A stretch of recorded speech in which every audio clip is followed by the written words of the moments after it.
Just what is it that you want to do? Well, we want to be free. And we want to have a good time. And that's what we're going to do. Okay, baby, let's go. We're going to have a good time. La formule à podcast, c'est vraiment... c'est conversationnel. Donc, il n'y a pas de formatage. Okay. Est-ce que vous êtes familier avec juste les podcasts en général? Ben non, es-tu fou?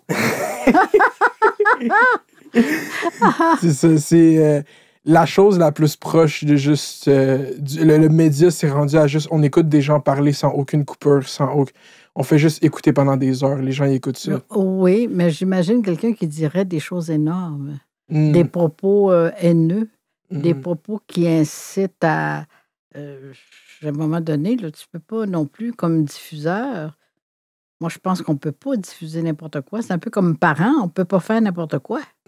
Exactement. Tu sais? On peut décider qu'on peut faire n'importe quoi, mais dans le fond, on ne peut pas. Ouais, on ne doit pas. Avec ces plateformes, on peut juste faire. Puis les gens à qui voudront écoutent. Donc aujourd'hui, c'est un immense épisode de Fait divers. C'est une invité très spéciale. On est avec la femme politique, la militante, la personnalité immense dans le domaine politique, c'est tant qu'à moi, Madeleine Dalphond-Guiral, qui est non seulement qui a été récipiendaire de la Légion d'honneur par Jacques Chirac pour son militantisme en la langue française, qui a été députée, principalement, moi je viens de Laval-Centre, de 93 à 2004, la première femme whip en chef à la Chambre des communes au Canada, comme un parcours politique impressionnant, puis non seulement une vie militante, que plus tu recherches, plus tu es comme, OK, moi l'image que j'ai, c'est, je sais pas si vous êtes familier avec le film Forrest Gump. Non. C'est cette blague que cette personne qui, on sait pas, mais s'est retrouvée à tous ces moments instrumentaux de l'histoire américaine. C'est ça un peu la blague dans le film. Puis j'ai cette impression de chaque moment que moi, je pose des questions, puis je suis comme, OK, elle était vraiment impliquée dans cette lutte-là, puis après, dans les soins de santé, elle était impliquée avec ça quand elle était dans les CLSC au début de sa carrière. Tous des moments pionniers des changements sociaux au Québec. Non, c'est sûr. Avec l'âge puis juste l'expérience, vous étiez là, puis ça me fascine, moi, totalement. Fait que merci beaucoup de me donner le temps puis d'être ici. Bienvenue à Fait divers. C'est la meilleure podcast au Québec. Ça me fait extrêmement plaisir, Samy. Samy, c'est mon frère. Moi, c'est Mounir. Oh, Mounir. Bon, écoute. C'est une histoire de famille. Je les aime tous également. Parfait. Mais ça me dérange pas. Je suis habitué de me faire appeler Samy aussi. Mais comment ça va? Ça va bien? Je suis condamnée à aller bien. Ah oui? Ah ben oui, il y en a qui font des neuvaines pour que j'aille mal, mais ça marche pas. Ah oui? Comment... on va commencer avec le présent pour finir. Est-ce que cette dernière année qui vient de passer, comment vous avez vécu cette dernière année? D'abord, je suis quelqu'un de plutôt réaliste. OK. Alors, les choses qu'on ne peut pas changer, c'est... Je ne comprends pas qu'on perde du temps à essayer de changer des choses qu'on ne peut pas changer. Moi, j'en ai tiré le meilleur parti. J'ai lu, j'ai écouté de la musique, j'ai cuisiné. Je ne pouvais pas recevoir beaucoup de monde parce que je me conformais à la loi, mais j'ai la chance d'avoir un de mes fils qui habite au rez-de-chaussée de mon duplex, puis une de mes petites filles qui habite au sous-sol. Donc, j'étais seule, mais je n'étais pas seule. Alors, dans le fond, non, moi, ça rentre dans mes expériences de vie, puis je peux pas dire que c'est négatif parce qu'on a pris le temps de voir des choses que souvent on ne prenait pas le temps de voir. Une pause qu'on a rarement pris. Exactement. Juste tomber en admiration quand la neige tombe, là, puis que les sapins sont tout pleins de neige, là. Mon Dieu, que c'est beau, tu sais. T'as des gens qui n'ont jamais vu ça de leur vie, là, je veux dire. Même s'ils restent au Québec... Ah, tu trouves ça beau? Oui, je trouve ça beau. Il y a une chose entre voir puis prendre le temps de voir. Ben exactement, tout à fait. Exactement. Puis, à travers...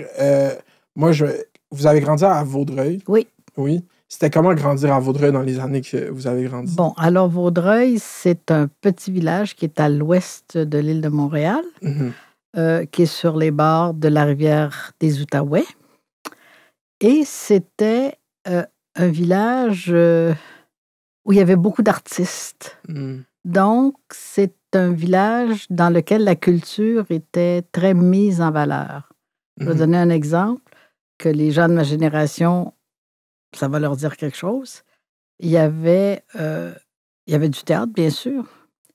Et la compagnie de théâtre la plus célèbre au Québec, c'était les Compagnons de Saint-Laurent, qui étaient dirigés par le père Legault, et ils passaient l'été à Vaudreuil. Moi, le Chanoine Groux, qui est un historien, le premier historien finalement, là, un des premiers historiens du Québec, ben, c'est quelqu'un que j'ai fréquenté régulièrement. Il venait de Vaudreuil. Il habitait il avait son domaine, les Rapaillages, il était né dans la région et il était là et il m'a même déjà préfacé un texte que j'avais écrit quand j'avais peut-être, bon, je vais dire 17 ans, là, mais tu sais, ça pouvait être aussi bien 15, là, je veux dire. Ça fait que j'ai grandi dans cet environnement-là. Quelqu'un comme Félix Leclerc, mais je veux dire, j'ai gardé son fils Martin. Les enfants de Guy Moffett, je les ai vus grands. Tu sais, je veux dire, j'ai baigné là-dedans. Okay. Alors, c'est sûr que ça forge une personnalité, ça, c'est certain. Ça, c'est certain. Puis les arts, à cette époque-là, ils vivaient vraiment avec le théâtre, ils vivaient dans des bars, dans des spectacles. C'était comment? Non, c'était pas beaucoup dans les bars. D'abord, il n'y en avait pas tant que ça, des bars. Tu sais, il y avait les tavernes, mais les tavernes, c'était réservé aux hommes.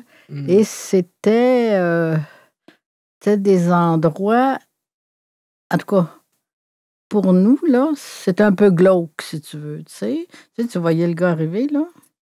On commandait cette douzaine de bières, là, puis là, il s'installait sur la table. Tu sais, je veux dire, c'était comme... T'avais pas envie de... Moi, j'allais dans les tavernes, oui, quand c'était question de ramasser de l'argent pour le Parti québécois. Je rentrais dans les tavernes, puis j'allais quêter, puis là, tout le monde me donnait de l'argent. Ah ouais, le sentiment pour le Parti québécois était fort dans les tavernes. Puis ça marchait. Puis s'il y en avait... Mais toi, qui sont 4 gars à table, là, s'il y en a un qui me donne 5 piastres, l'autre va faire la même chose. C'est le meilleur endroit, en fait, pour demander des donations, parce que beaucoup, les gens ont de l'argent liquide pour aller boire. Exactement. Ça fait que non, c'est mes souvenirs de taverne. Puis... c'est ça. Si vous dites c'est un village, mais en ce moment, Vaudreuil, si on regarde actuellement, c'est considéré comme dans l'agglomération de Montréal. Oui. Mais à l'époque, est-ce que c'était vraiment comme c'était différent? Vaudreuil était le chef-lieu de la région. Quand, par exemple, le défilé de la Saint-Jean, là, tous les villages autour préparaient leur char allégorique et s'en venaient à Vaudreuil, parce que c'était à Vaudreuil que ça se passait. C'était vraiment un élément important. Okay. Un élément important.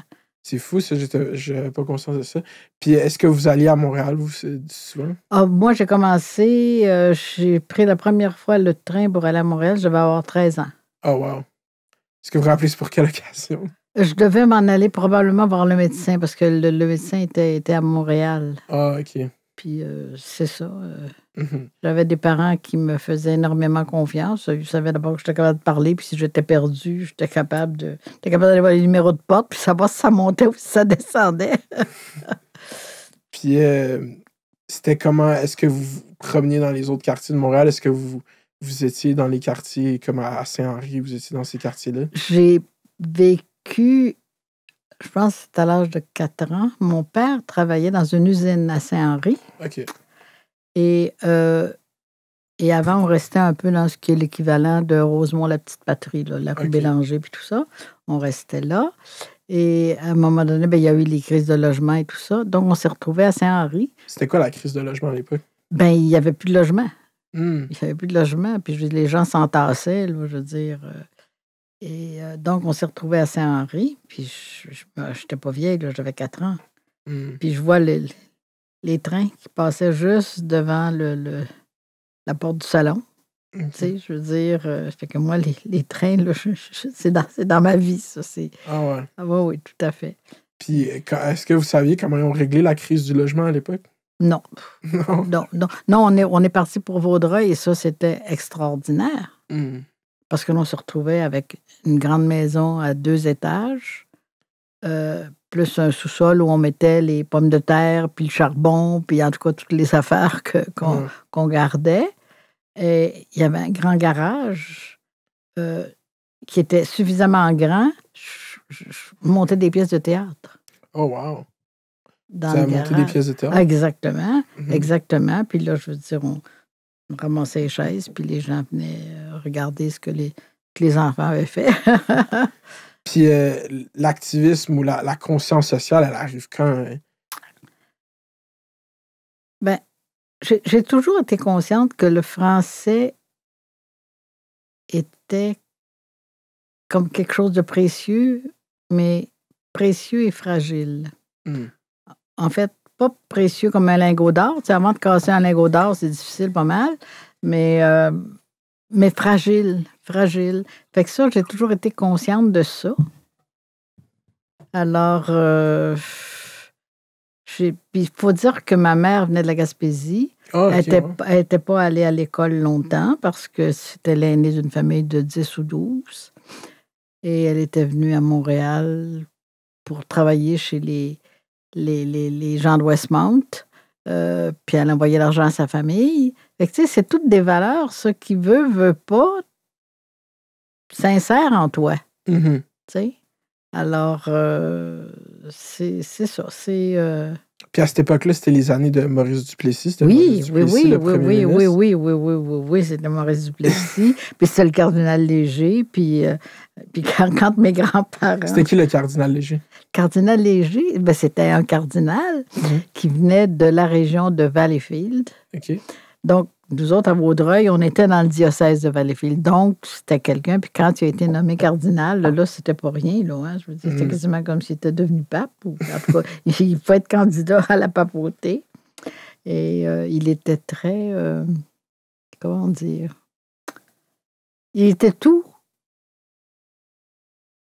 Mais il ne pouvait pas incarner la simplicité. C'était pas ça. Là. Tu sens, il transpirait un certain mépris. Je ne dis pas que tout le monde était sensible à ça, là. Mais moi, il y avait quelque chose qui me... C'est ça. Qui me dérangeait un peu. Puis moi, je me suis tout le temps demandé, pendant ces années-là, est-ce que tout le monde ressentait ce mépris qui était vous sentez Je ne sais pas. Je le sais pas. Les gens fréquentaient beaucoup les églises. Tu sais, mais par contre, chez nous, ma mère nous a jamais forcés à aller à l'église. Depuis tout le temps? Elle nous a jamais forcés. On y allait. Je veux dire, moi, j'allais pousser les bancs le samedi parce que c'était correct. Puis l'église était un très bel endroit. Tu sais, au niveau architectural, puis au niveau... tu avais des grandes peintures et tout ça. Tu avais des sculptures sur bois qui sont qu'on retrouve dans les livres d'art, là. Alors... Puis c'était un endroit instrumental dans la communauté en général. L'église, c'était un point de ralliement. Oui. Les gens jasaient sur le perron de l'église longtemps, pas mal. Oui, c'est ça. Oui. Puis, parce que je regardais René Lévesque, quand il était journaliste, il avait fait dans la rue, il faisait un sondage. Oui. Il allait voir les gens, puis je crois que c'est en 1945.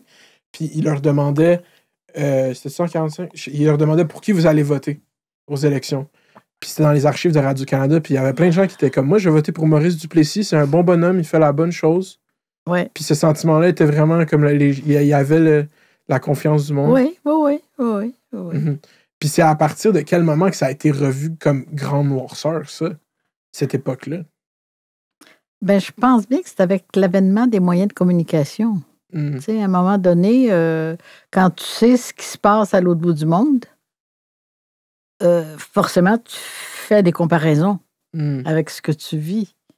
Je comprends. Je veux dire, je pense que c'est ça. C'est ça qui a changé les choses. Puis comment c'est arrivé, ces moyens de communication? Comment vous l'avez vu concrètement? Parce qu'on dit que le Québec s'est ouvert sur le monde après ça. Oui, c'est ça. Mais c'est parce qu'on a eu des gens d'abord qui étaient davantage formés au niveau intellectuel. Les déplacements en Europe commençaient. OK. Ça fait que tu avais beaucoup de gens qui allaient se former. Fait qu'évidemment, quand tu allais te former à la Sorbonne, là, tu revenais, tu n'étais pas n'importe qui. Tu sais, fait que je pense qu'il y a eu ça, là, toute cette espèce de va-et-vient entre l'Europe et puis... Veux-tu que je m'approche davantage? Ouais, non, je vais rapprocher le micro. Je suis désolé du coup. Je viens de comme ça. Désolé. Ah ah! Quand j'ai à m'adresser à beaucoup de monde, moi, je prends le micro, puis je pars avec.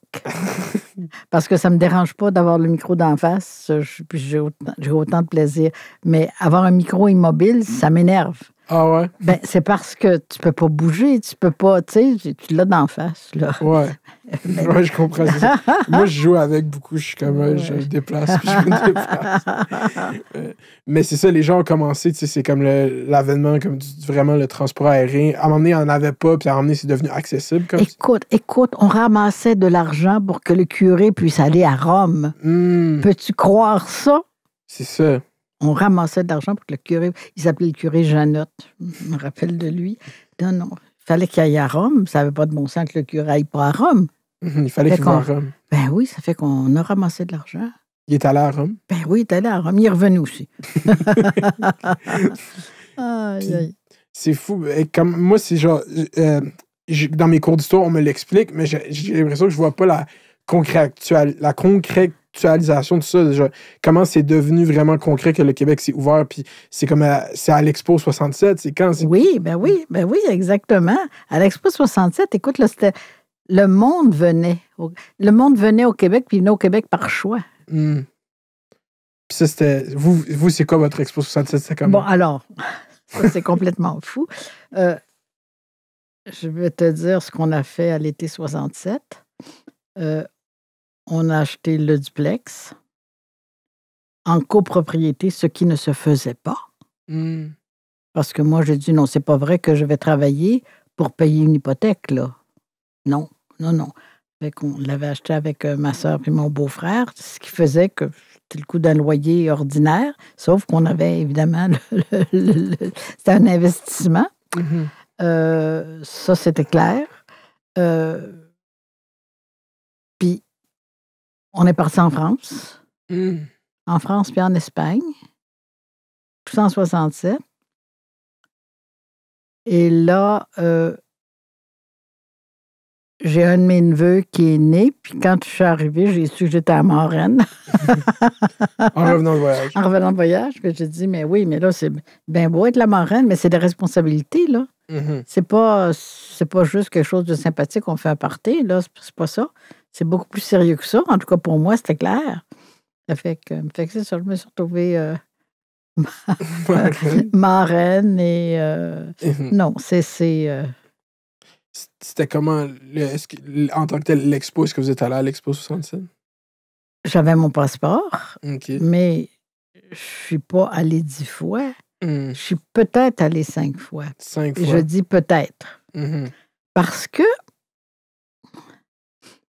comme j'étais quelqu'un de curieux, il y avait plein de choses à apprendre à l'expo, mais il y avait déjà plein de choses que je savais. Tu sais? Je comprends. C'est fou, mais c'est ça. Okay. Tu sais, c'est un petit peu comme quelqu'un, mettons, par exemple, qui est originaire de France. Ben, il va peut-être avoir envie d'aller voir le pavillon de la France, voir qu'est-ce que c'est qu'ils ont choisi, là. Mais s'il y a le choix entre aller pavillon de l'Inde puis pavillon de la France, puis c'est un ou l'autre, ben, il va prendre le pavillon de l'Inde parce que c'est là qu'il va apprendre le plus. Tu sais, je veux dire, c'est ça, là. Quel pavillon vous avez visité? Ah, ben, j'ai visité le pavillon de la France, le pavillon des États-Unis. Ça, c'est la biosphère, lui, des États-Unis? Je pense que oui. Ouais, c'est la boule. Oui, la grosse boule. J'ai dû faire le Portugal aussi. Le pavillon du Portugal.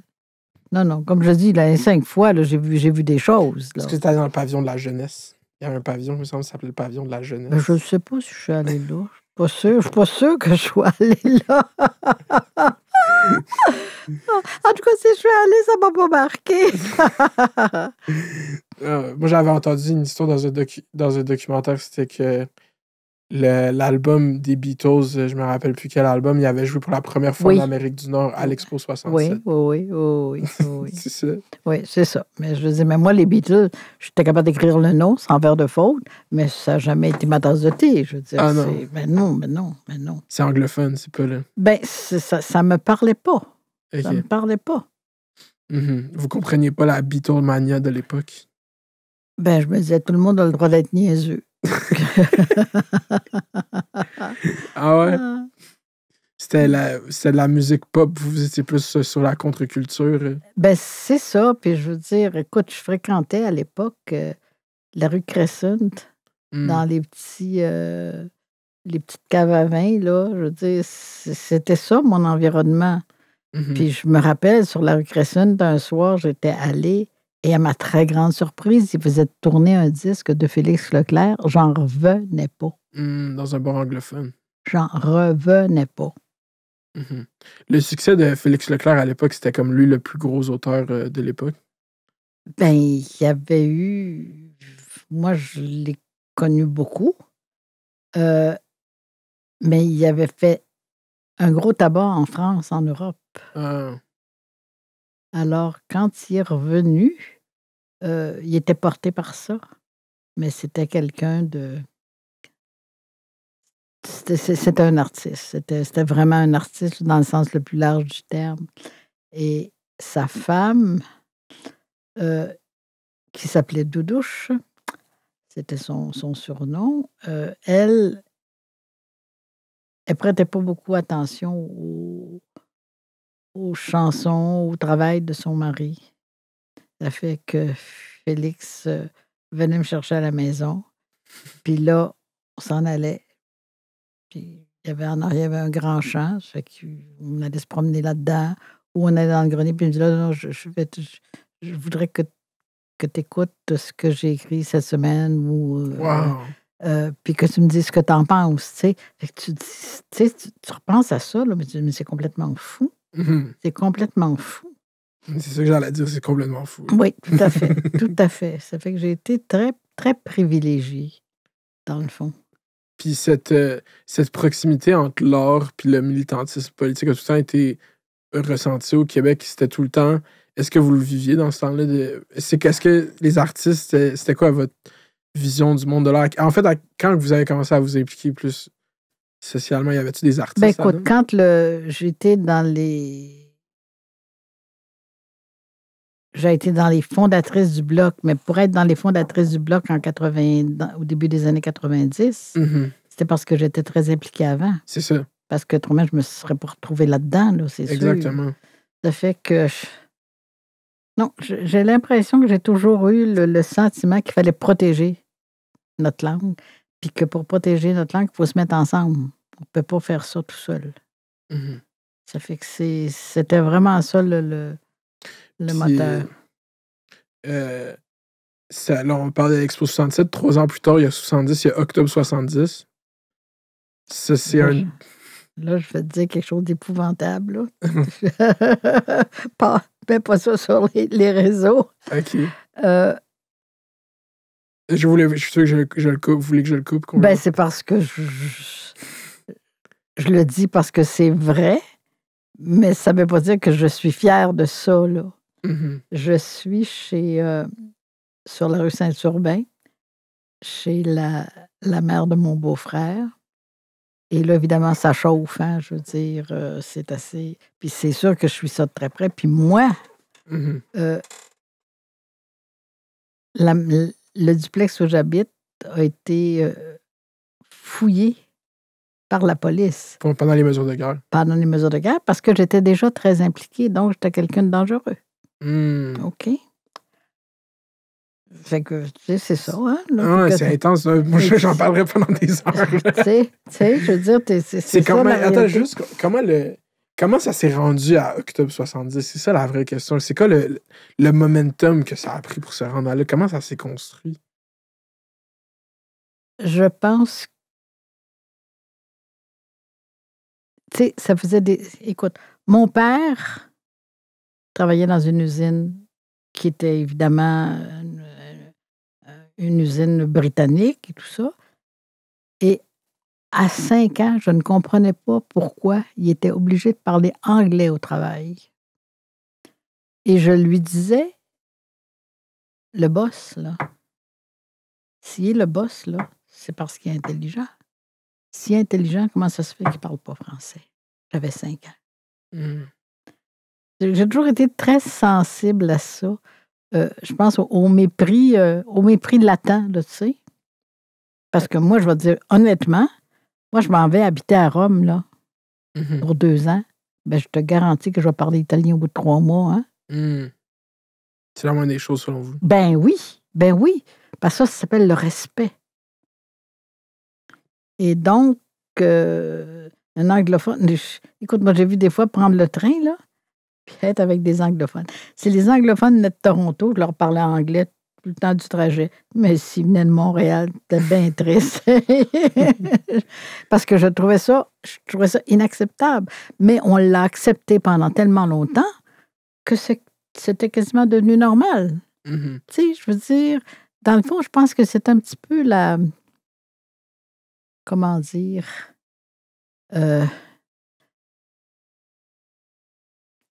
L'engagement, c'est exigeant. Laisser aller, c'est pas si pire. Tu sais, on ferme, puis on voit pas, puis voilà. Fait que je me dis, je pense qu'il y a ça aussi un peu chez les Québécois, tu sais, se fermer les yeux, ne pas voir. Faire comme si tout va bien. Exactement. Je veux dire... Puis c'est les cafouilles de la Constitution. Ben oui. Mais la Constitution... Ça, c'était pris comment dans la population quand toutes ces Lac Meach, quand toutes c'est vraiment des erreurs pour le modèle fédéralisme de genre intégrer le Québec de la façon qu'il veut dans cette confédération. Là aussi, c'était tellement clair que c'était un manque de respect. Tu sais, je veux dire, et ça même, tu n'as pas besoin d'avoir 140 de quotient intellectuel, là. Tu sais, le manque de respect, ça se ressent, ça se vit. Alors, je pense qu'il y a eu ça beaucoup. Fait que là, comme vous dites, est-ce que quand ça me fascine. Vous dites, la police est rentrée chez vous pendant cette nuit. Ils venaient visiter, ils venaient regarder. Puis ils ont fait ça avec des milliers de gens. C'est ça. Puis à un moment donné, ils faisaient le tour de la rue, mais la seule maison qu'ils ne sont pas venus, c'est chez nous. Ben non, ils l'avaient fait. C'est la première maison chez qui ils sont allés. Exactement. Et je me rappelle à l'époque que ma ligne téléphonique était tapée. Oh mon Dieu! OK? En 70. Et bon, le téléphone était là, c'est sûr que je m'en servais.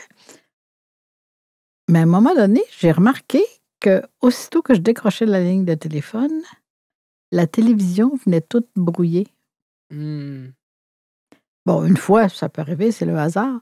Mais là, à un moment donné, c'était plus le hasard. Hein? C'était plus le hasard. Ça fait que là, je suis allée voir ma voisine. Puis je lui ai demandé, non, tu n'aurais pas eu par hasard la visite de gens qui disaient qu'ils venaient de chez Belle? Elle dit oui. Elle dit, ils sont venus il y a 3 semaines. Il fallait qu'ils aillent dans mon sous-sol parce qu'il y avait quelque chose qui était défectueux. C'est les feds, comme on dit. Chichoté. Alors voilà. Ça, c'est intense. Puis c'est fou comment il y a cette tendance que moi j'observe juste à travers des documentaires, je n'étais pas là du tout, mais à délégitimiser ce mouvement-là publiquement, mais à derrière les portes fermées, le traiter très sérieusement puis avec gravité. Ben oui. C'est ça, hein? Non, c'était... En tout cas... Mais je suis quand même très contente d'avoir vécu ça. Parce que t'es là. T'es là quand ça se passe. Puis vous, c'est ça, vous étiez... À ce moment-là, ça ressemblait à quoi, votre activisme, que vous dites que vous étiez impliqué de quelle façon? Je devais être à l'exécutif sûrement du Parti québécois, ça c'est sûr. J'étais de toutes les levées de fonds, puis toutes les soirées rencontres et tout ça. Là, fait que, est-ce que vous étiez dans le Parti québécois depuis quand vous étiez? Depuis la fondation. C'est comment que ça s'est passé, la fondation? La fondation, d'abord, René Lévesque est un journaliste qui était très connu, très compétent. Et moi, je me rappelle, avant qu'il s'engage en politique, je me disais, mais qu'est-ce qui attend pour s'en aller en politique? Qu'est-ce qui attend? Fait que quand il a décidé, on était très contents. Hein? Et non, c'est ça. Et c'était, dans mes souvenirs de René Lévesque, c'était quelqu'un qui était très seul. T'es seul? Oui, il vivait une espèce de solitude. Tu sais, comme si... c'était le sentiment que j'avais, là. Tu sais, je veux dire, je le vois encore, là. être tout seul, là, mettons, il y a, je sais pas, 50 personnes, puis il grille sa cigarette, tout seul. Tu sais, c'était très, très spécial, très spécial. Puis vous, dès la fondation du parti, c'était un gros moment quand même pour les Canadiens français Ah, d'avoir ben oui, ce parti-là. ben oui. Puis est-ce que l'impact s'est senti directement? Il fallait travailler pour que le PQ soit pris sérieusement comme un parti? C'était comment? Ben, disons qu'il y a eu beaucoup de militants, puis des gens qui sont restés militants longtemps. Il y en a qui l'ont été juste le temps d'une élection, pensant que ça pouvait leur rapporter. Mais ça, il y en a dans toutes les organisations. Des gens qui s'impliquent en se disant, bon, ça sera peut-être utile, tu sais, je veux dire, c'est pas vraiment nécessairement par conviction profonde. Mais la majorité des gens étaient des gens convaincus, puis ils savaient que c'est ça, c'était la bataille d'une vie, la bataille d'une vie. C'était vraiment, c'est ça, hein, c'est fou. C'est encore la bataille d'une vie à ce jour? Je le sais pas. Je le sais pas. Je trouve que, tu sais, il y a pratiquement plus de frontières. Hein? Alors, on est plus comme chacun des îlots. Tu sais, on est tous des îlots, mais on est perdus dans l'infini du monde. Puis voilà, on ne se sent pas nécessairement préoccupé par ce qui arrive à notre voisin de gauche ou de droite. Là, tu sais. Si on ne le connaît pas, tu sais. Non, c'est... L'Internet, c'est un autre... Ah ben oui. Je veux dire, moi, je suis pas très Internet. Je vais faire des recherches à l'occasion, là, mais je passerai pas des heures devant ça. C'est ça qui favorise cette espèce de monde sans frontières. On a l'impression que tout le monde est partout en même temps. Exactement. Puis tu vas, là, je sais pas, sur les réseaux sociaux, puis tu peux parler des gens qui sont en Indochine, en Australie, au Mexique, et voilà. C'était comment que... Est-ce que dans ces années-là, genre, comment qu'on voyait le futur? Est-ce que ça ressemble? Est-ce que vous idéalisiez les années 2000 dans ces années-là? C'est très difficile. Je veux dire, moi, je pense que j'ai toujours comme personne, comme vivre au mieux le moment présent. Autrement dit, faire de mon mieux là. Tu sais, en me disant que ça sera un tremplin pour la suite des choses, mais le vivre là, je me suis pas tellement projetée dans le futur. Non. Mais surtout que vous aviez cette lutte, ça veut dire le combat d'une vie. Comme si moi j'avais été pris de cette lutte à cet âge-là, à ces années-là, ça aurait sûrement été ma priorité aussi. Si c'était tangible à cette époque-là. Oui. C'était comme bien évident, là. Ouais. C'est ça, hein? Quand on allait chez Eaton, on se faisait servir en anglais par des Québécoises francophones. Et les gens disaient rien. Moi, je venais à moitié folle. Puis, c'est quoi qui a amené à la première élection du PQ, vous diriez? Probablement une prise de conscience collective et le charisme de René Lévesque aussi. Il y avait eu des bons débats. Oui. Il y avait eu des bons débats. Puis, je veux dire, René Lévesque savait parler aux gens une langue que les gens comprenaient. Les gens étaient capables de s'approprier ce qu'il disait. Tu sais? Puis lui, il y avait toute cette expérience-là. Moi, je regarde souvent des archives de Radio-Canada. Est-ce que c'est juste lui devant son tableau pendant des heures? Ben oui. C'était passionnant. On restait là, puis on ne bougeait pas. En tout cas, je veux dire, moi. C'était ça, le radio. C'était René Lévesque qui parle devant un tableau avec une règle. Exactement. Non, puis il faisait des démonstrations qui étaient quasiment de l'ordre des démonstrations mathématiques. Tu sais, il était comme capable de démontrer l'évidence. Fait qu'il y avait les gens qui avaient compris l'évidence, là, puis il y en avait qui avaient besoin de preuves. C'est ça. C'est ça. Puis est-ce que lui, il voyait une importance à la nuance? Est-ce qu'il nuançait souvent ou il était plus dans le radical quand il parlait? Ça, je peux vraiment pas répondre à ça. Mhm. Parce que c'est sûr que quand c'était blanc, puis qu'il était sûr que c'était blanc, c'était blanc. OK. OK? Euh,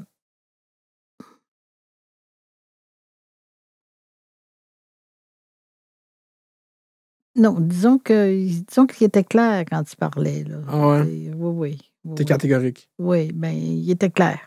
OK. Puis ça amène au premier référendum en 80. Oui, Vous, comment vous avez été impliqué dans ce référendum? comme une folle. Ah oui? Comment ça? On avait à l'époque beaucoup de militants et on avait chaque section de vote avait un militant affecté. Et les gens faisaient le travail. OK. OK? Moi, là, pendant le référendum, là, j'ai visité 3 fois tous les gens de ma section. Wow. En plus de tout ce que je faisais, là. Mhm. Puis, en tout cas, je veux dire, j'enseignais, en tout cas. Mon mari était malade. Gravement malade à part ça. Tu sais, je veux dire, tu penses à ma mère aussi. Je veux dire, comment j'ai réussi à faire tout ça? Je ne sais pas, là. Mhm. Mais probablement, c'est une capacité de catégoriser les affaires puis de les mettre dans le bon ordre, au fond. Alors, non, c'était quelque chose. Mais tu te couchais le soir, puis tu avais comme une espèce de sérénité, tu sais. De devoir accompli. Ben c'est ça, tu sais. Tu n'es pas passé la soirée devant la télévision, donc tu avais d'autres choses à faire. Puis c'était-tu tangible à ce moment-là? Est-ce que vous le voyez gagner ce référendum en 80? Non, moi, je savais qu'on ne le gagnait pas. Je vais te raconter quelque chose. Bernard Landry, de qui j'étais très proche, était à ce moment-là dans le comté de... dans Laval. Et à un moment donné, on perd le référendum, mais moi, je le savais. Je lui avais pas dit, parce que je savais que c'était pour le tuer. Mais moi, je le savais. C'est quoi, je faisais les pointages, puis je les analysais, mais je les cachais. Bernard Landry n'a jamais vu aucun pointage dans son comté. C'était interdit. Je ne veux pas qu'il voie. Je sais comment il est. Puis lui, dans la campagne du oui, était... C'est ça, tu sais. Puis dans Laval des Rapides, là, c'était pas du tout évident, là, tu sais. Laval, c'était ou bien non, un comté rouge, 4 comtés bleus, ou bien non, 5 comtés rouges. De même, ça marchait. Puis Laval des Rapides, à l'époque, j'imagine, c'était le comté le plus peuplé de Laval. Oui, il y avait beaucoup de monde. Puis c'est ça. Puis Bernard avait été élu en 1976. OK. Et le soir du référendum... Vous étiez où le soir du référendum? On était au Mont de la Salle. À l'école secondaire? Ouais. Et là, Bernard part, puis il ne revient pas. Et là, je décide que faut qu'on le trouve, hein? Parce que j'avais plein de militants. Qui attendaient un discours. Ben, il était là pour aller remonter le moral des militants. Parce que moi, je disais, mais c'est pas rien. Écoutez, là, le Parti québécois, ça existe depuis combien de temps? Puis on est allé chercher 40% pour quelque chose d'aussi important que ça. Mais c'est énorme. Pour moi, c'est pas une défaite, on est sur le chemin. C'est quoi, vous pensez, l'ego? C'est la tristesse? Je ne sais pas, je veux dire. Mais là, je l'ai attrapé là, par les 2 épaules, là. Je l'ai secoué. Je dis, écoute-moi bien, là.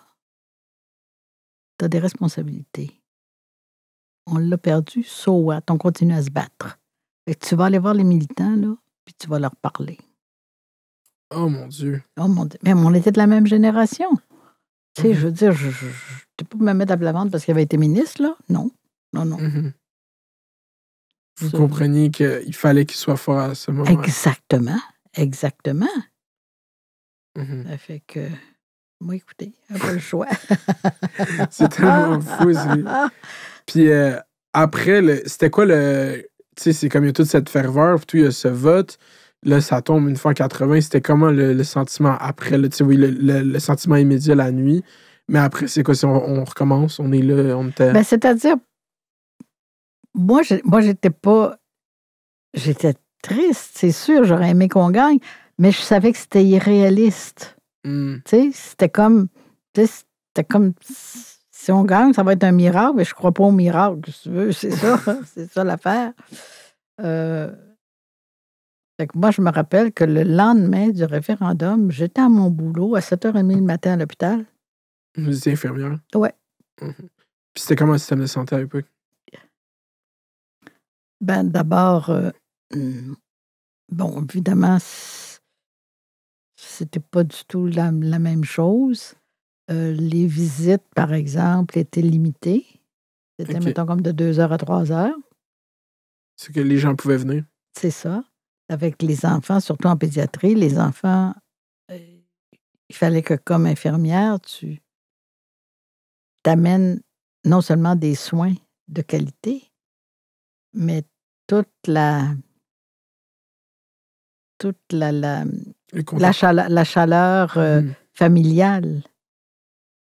Parce que c'était très dur pour les enfants, être dans un lit, là, pas à longueur de journée, là, tu sais, je veux dire. Ben oui, c'est sûr. Fait que... Vous avez été infirmière en même temps qu'être militante. Ah ben oui, ben oui. Puis, est-ce que vous avez été infirmière combien de temps?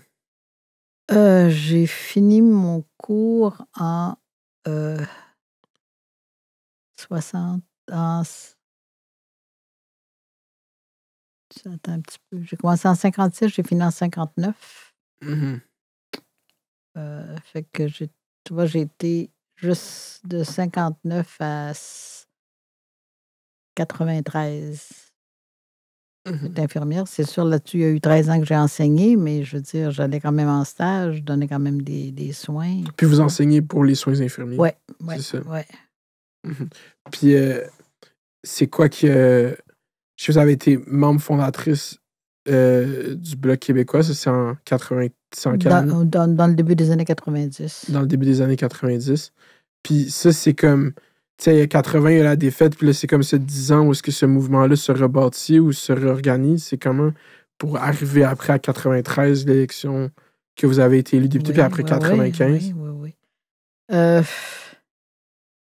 Disons que l'horreur, quand c'était les élections fédérales, moi, j'ai toujours voté pour le NPD. Parce qu'il n'était pas question que je vote ni pour les libéraux ni pour les conservateurs. Les NPD avaient plus, en tout cas, ils étaient plus sociaux, si tu veux. Alors, c'est ça.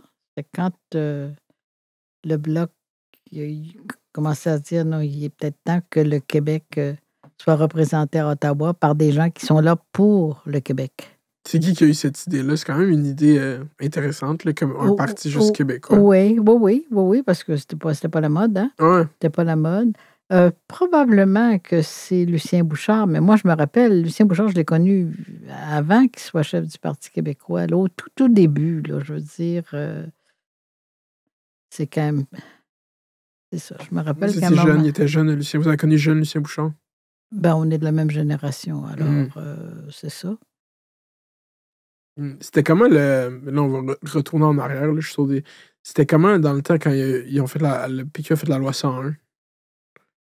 C'était comment vous viviez ça? Vous trouvez que c'est une bonne loi?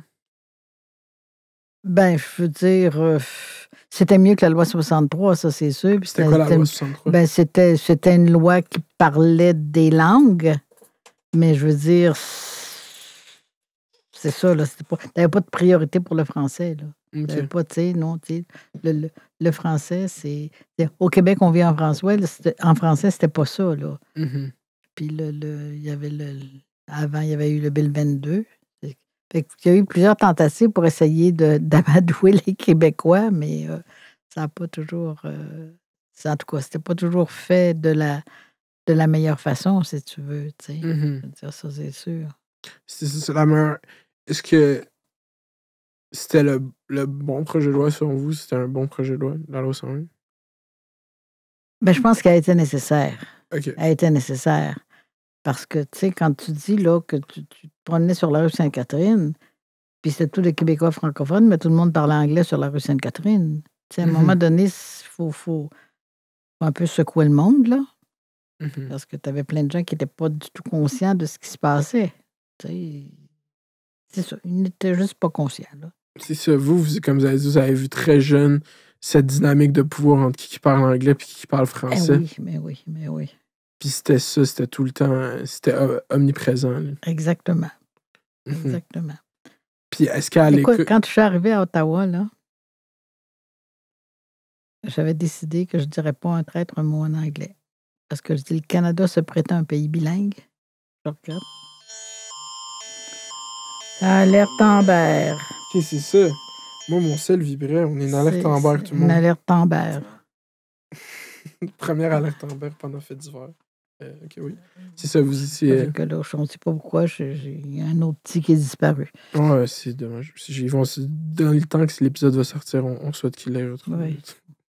Mais c'est quoi que vous dites? J'ai perdu le film complètement. Ah ben donc, c'est ça. Tout le monde parlait anglais sur la rue Sainte-Catherine. Je veux dire, c'était comme la norme. Les noms de cinéma, là, je veux dire, tout était anglais. Hein? Tout ce qui avait moindrement de l'argent, c'était anglais.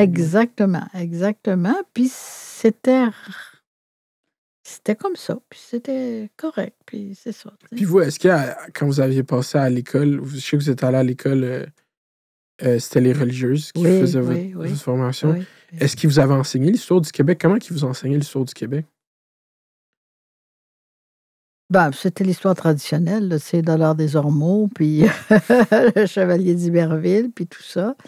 On n'a pas beaucoup parlé des Autochtones. Ils étaient là, mais tant qu'ils adhéraient, là, tant qu'ils devenaient soumis, si tu veux, aux Français, aux colonisateurs, c'était ça, là, je veux dire, Même nous, c'est beaucoup romantisé, là, comment moi, on me l'a enseigné, ces relations entre les c'est comme, on faisait des échanges avec eux, on leur donnait de l'alcool contre des terrains. Ah, mais non, c'est épouvantable. C'est épouvantable. C'est ça, tu sais, puis c'est presque des jokes. Là.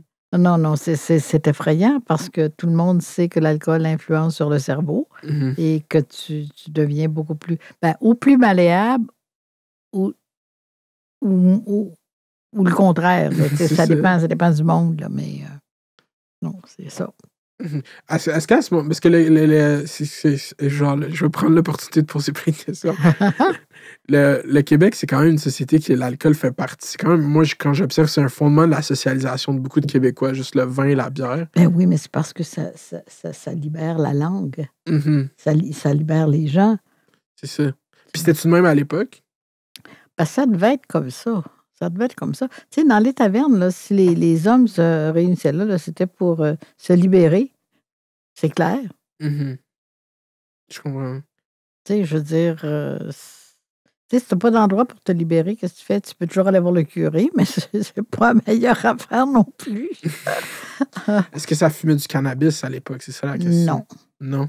Non, pas que je sache. OK. C'était tough. Même en 77, à l'expo, ça sentait pas un peu le cannabis? Ben, écoute, moi, c'est quelque chose qui m'a jamais... J'ai jamais... Pour moi, c'est hors de question que je sois contrôlée par quelque chose. Ça fait que, donc, oublie ça. Là, Même Félix Leclerc, il fumait pas de cannabis? Je sais pas. C'est une joke. Je sais qu'il buvait du vin, ça, oui. C'est sûr qu'il buvait, sûrement. Ouais. J'ai une question plus moderne. Moi, ça m'arrive souvent de défigurer, en fait souvent, la majorité du temps quand je m'exprime avec du monde de mon âge ou sur Internet, je défigure quand même la langue française. Comme là, je fais un effort très concret de parler dans un français tu vois, t'es à peu près doué. Donc continue. C'est ça. Là, je fais un effort, mais généralement, quand je suis en mode confortable, je parle avec un mix de néologisme, d'anglicisme, de québéquisme assez flagrant. Un petit peu de verlan aussi avec ça? Moi, pas de verlan, je tiens pas de l'Europe. Non. Moi, c'est vraiment... Plus Montréalais, Lavallois, il y a un slang, disons, propre. De quoi c'est que c'est ça? Alors, écrivez-moi ça, là. De quoi c'est que c'est ça? C'est ça. C'est pas reconnu par l'Académie française, disons. Puis est-ce que vous pensez que s'exprimer de même avec des anglicismes puis des mots, disons, slang, ça nuit à l'intégrité de la langue française? Ben, c'est comme si tu as de la porcelaine fine. Mhm. Si tu la mets à tremper dans l'eau de Javel, qu'est-ce qui va arriver? La bordure en or va partir. Non. Non. La réponse est bonne. Fait que faut que je fasse attention à mon français. Ben, c'est-à-dire que si toi, qui es intelligent, qui est éduqué, n'y fais pas attention, tu es un modèle. On est toujours le modèle pour quelqu'un, mais souvent, on n'est pas vraiment capable de mesurer l'importance de ce qu'on est comme modèle. Mais il y a une chose qui est sûre, c'est que tu es un modèle. Mais ça va être, ben oui, mais Samir le fait, là. Mounir le fait, pourquoi est-ce que c'est que, tu sais, pourquoi je le ferais pas, là, je comprends. J'ai vraiment contribué à ça, là. J'ai beaucoup de discours non français, selon vos standards, qui ne seraient pas très français. Comme, je pourrais même dire que des fois, il y a peut-être, non, c'est tout le temps majoritairement francophone, mais j'y vais souvent dans les anglicismes. Parce que j'ai été beaucoup américanisé. Moi, j'ai eu des phases d'américanisation dans mon éducation. Ben oui, mais qu'est-ce que tu veux? On est en Amérique. C'est ça. Et c'est pour ça qu'il faut être vigilant. Aussitôt qu'on oublie la vigilance, on est menacé. Mm-hmm. Puis il n'y a rien de pire que d'être menacé et de ne pas le savoir. Parce que quand on le sait, c'est trop tard. C'est ça, quand on s'en rend compte. C'est ça. Fait que, je vais réfléchir, c'est un bon discours. Peut-être ça va me faire réévaluer. Non, parce qu'en plus, moi, en plus, je sais que je peux parler un français radio-canadien. Je dis tout le temps que je suis capable, mais je le fais rarement. Oui, mais pourquoi? Est-ce que tu as peur que tes amis te ridiculisent? Est-ce que tu as peur? Il y a sûrement de ça là-dedans. C'est plus un confort ou plus une habitude. Il y a un facteur aussi, je sais pas. C'est un facteur. Tu vois, les gens parlent comme ça sur Internet, tu parles comme ça. Je sais pas comment l'expliquer, comment ce langage de jeunes se forme, mais j'ai clairement vraiment contribué à le partager. Oui. Non, c'est ça. Je vais faire attention. Pour les 5 prochaines minutes, je vais faire très attention. Non, pour les prochaines heures et pour les prochains épisodes, c'est sûr que moi, j'encourage, je pense, moi, j'ai dans ma tête, c'est les langues évoluent tout le temps, puis c'est ça Bien sûr que les langues évoluent tout le temps, mais est-ce qu'on a le droit de les laisser s'uniformiser? C'est ça la question. Je comprends. Tu sais? Si on décide que non, là, des verres en cristal, on n'en veut plus, on boit juste dans le plastique. Je comprends. Je pense qu'on perd quelque chose. Parce qu'un verre en cristal, c'est beau, puis tu y fais attention, puis tu sais, tu verses le vin dessus, puis tu regardes la couleur. Tu sais, écoute, plastique, tu vois rien. Oui, ça fait du sens. Je pense que c'est tout ce mix, justement, de, tu sais, je vais regarder de quoi sur mon téléphone en anglais, après je vais parler en français, après il va y avoir de quoi en anglais, en français tout le temps. C'est ce mix dans la tête, il y a les deux langues, là.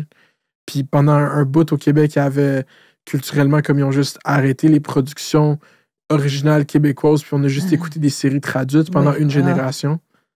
Moi, je suis cette génération-là. C'est ça. Que la majorité de ses références, c'est des émissions américaines ou des films américains. Oui, le bonheur total. Puis est-ce que moi je le vois, puis c'est de même que je me suis rattaché beaucoup au Québec, c'est par la culture. Est-ce que ça a une place fondatrice dans l'identité d'une société, sûr, dans l'identité d'une société? Oui. Puis c'est ça qui a tout le temps été fort des Québécois? Oui, mais ça n'en reste pas moins fragile. OK. Tu sais, il ne faut pas s'imaginer qu'il n'y a plus rien à faire. C'est un petit peu comme le combat des femmes. Hein? Le combat du Québec puis le combat des femmes, là, c'est la même chose. C'est-à-dire, c'est pas la même chose, mais il y a beaucoup de similitudes. Tu sais, à un moment donné, moi, je me rappelle de mes étudiantes qui me disaient moi, tout ce que je veux, c'est rencontrer un gars qui va me plaire et qu'il va être capable de me faire vivre. Moi, là, c'est pas compliqué. J'entendais ça, là, puis j'étais comme découragée parce que je me disais, bon sang. Mais, tu sais, c'est... Puis est-ce que vous diriez que c'était une majorité des femmes à l'époque qui pensaient ça? Ben, c'était une de trop. Non. Je peux pas dire, c'était probablement pas la majorité, mais il y en avait quand même beaucoup. Tu sais, l'espèce de facilité de dire, non, j'aurai des enfants, je m'occuperai des enfants, donc je serai tranquille, j'aurais fait mon travail. Tu sais, je veux dire... Est-ce que vous pensez que c'est respectable aussi que certaines femmes veulent juste ce mode de vie-là, puis c'est ça qui les comble? Ben oui, mais ça me rend malade. Ça me rend malade. Parce que c'est comme volontairement se diminuer. Moi, je pense que ce qui fait grandir l'être humain, c'est d'être capable de s'assumer complètement. Ben, quand tu t'assumes, tu es responsable de toi. Puis tu es responsable des gestes que tu poses. C'est ça. Mais c'est ça, c'est... Je sais pas, il y a beaucoup... Parce qu'il y a cette espèce de... Il y a cette pensée qui est comme... aussi, comme... C'est quoi... Est-ce que c'est louable qu'une femme veuille ce rôle-là? Est-ce que... De dire que c'est pas correct qu'elle veuille ça, c'est juste que la machine capitaliste fait en sorte que il faut que tout le monde rentre dans ce modèle-là, puis veulent travailler, puis participer à cette machine-là, puis la faire grossir. Tandis que si quelqu'un est plus comblé avec s'épanouir dans sa vie personnelle, familiale, sans opter dans ce modèle-là de juste travailler toute sa vie, est-ce que c'est noble, ça aussi, tu sais? C'est correct de le faire, mais je pense que c'est tellement irréaliste. OK. Parce que veut pas, le temps avance. Et quand tu te retrouves à 50 ans, puis que ton conjoint décide qu'il part avec sa secrétaire, puis que tout ce que tu as fait, tu as élevé tes enfants, que tu n'es pas allé chercher aucune autre expérience, pas évident. La réalité frappe vite. Ben, c'est ça. Fait que moi, je me dis, on est mieux de savoir nager avant de sauter dans une piscine. Puis, c'est ça, vous avez été formatrice de beaucoup d'infirmières. C'est quand même impressionnant. Vous avez fait combien d'années d'enseignement? De 76 à 93. Fait que 17 ans. C'est quand même, vous avez comme pris le pouls de toute cette génération-là. Vous avez vu des jeunes passer chaque année. C'est ça qui me fascine, moi, de l'enseignement aussi. Puis, de cette génération-là, qu'est-ce que vous voyez différent de la vôtre quand vous avez été enseignante? Ça vous donnait de l'espoir? Disons que de toute façon, vaut toujours mieux garder de l'espoir, là. Mais dans les choses qui me font très plaisir, c'est que, mettons, je m'en vais au théâtre, je m'en vais au concert, et là, je croise une de mes étudiantes. Mais là, ça fait un bail que j'ai quitté l'enseignement. Là, ça fait quasiment plus que 25 ans. Oui, bien plus que 25 ans. Et là, les étudiants te disent, Mado, il faut que je te dise quelque chose que je t'ai jamais dit. Puis là, tu sais, ça fait 20 ans que tu ne l'as pas vu. Elle dit, je veux juste te dire que tu m'as tellement inspirée comme femme que c'est ça qui m'a donné le goût de faire ci, de faire ça, de faire ça. Ça, là, t'as pas de plus beau cadeau que ça, là. Tu dis, non, j'ai travaillé, j'ai fait de mon mieux, mais ça a porté des fruits. C'est ça que le métier d'enseignement offre. Oui, les gens parlent d'ici. Il n'y a pas beaucoup de métiers qui offrent cet accomplissement d'avoir été instrumental dans la vie d'une autre personne. Non, c'est incroyable. C'est incroyable. Puis, c'est tout le temps, qu'est-ce qu'on ressent dans tout ce que vous avez entrepris dans votre vie? C'est tout le temps l'amour des gens. Ben, pour moi, je venais d'une famille de 6, puis j'ai compris vite que c'est ça, tu sais. Faut de la cohésion, puis il faut de l'entraide, puis il faut... C'est ça qui vous amène directement? Je pense que oui. Oui, parce que quand c'était un enfant roi, là, je suis pas sûre que... Tu sais, un enfant roi, là, il ramène tout à lui tout le temps, là. Mais la vie, c'est pas ça. C'est une question complètement hors champ. C'était quoi les journaux qui étaient... Genre, mettons qu'on parle dans ces années-là, les années que vous avez enseigné. Quels journaux qui étaient populaires? Ben, il y avait le Montréal Matin. Le Montréal Matin? Le Montréal Matin. OK. Il y avait la presse, bien sûr. Il y avait Le Devoir. OK, déjà Le Devoir. Oui, déjà Le Devoir, oui. Puis c'était un journal sérieux là, qui était déjà... C'était un journal qui... Tu lis, en tout cas, qui t'obligeait à te dépasser. Tu sais, je veux dire, ça t'apportait quelque chose. Tu lisais Le Devoir, t'apprenais quelque chose. Tu lisais le Montréal Matin, t'apprenais des potins. C'est un tabloïd. Oui, c'est ça, tu sais, je veux dire...